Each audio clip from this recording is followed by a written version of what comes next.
গোপালের রূপের এমনই মাহাত্ম্য, যেই রূপে মজেছে সেই জানে, তাই না?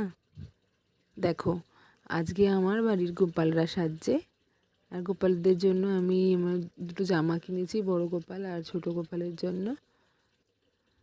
আর কিছু গয়নাও কিনেছি, সেগুলোও তোমাদের আজকে দেখাবো। কেমন লাগছে আগে বলো? সুন্দর লাগছে নিশ্চয়ই। এই একটা পদ্মহার কিনেছি, হারটার মধ্যে পদ্ম লাগানো, দেখেছো?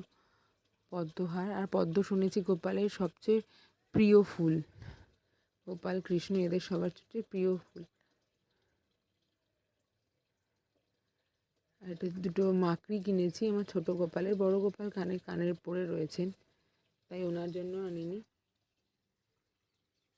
আর এগুলো কোমরবন্ধনী, এগুলো রাখি, সেগুলো আমি কোমরবন্ধনীর মতো করে ওদেরকে পরাবো। এগুলো হাতের চুড়ি। আজকাল গোপাল ঠাকুরদের, ছোট ছোট ঠাকুর বলো বড় ঠাকুর বলো, সবার গয়না এত সুন্দর কিনতে পাওয়া যায়, সাজিয়েও শান্তি। দেখেছ কেমন লাগছে আমার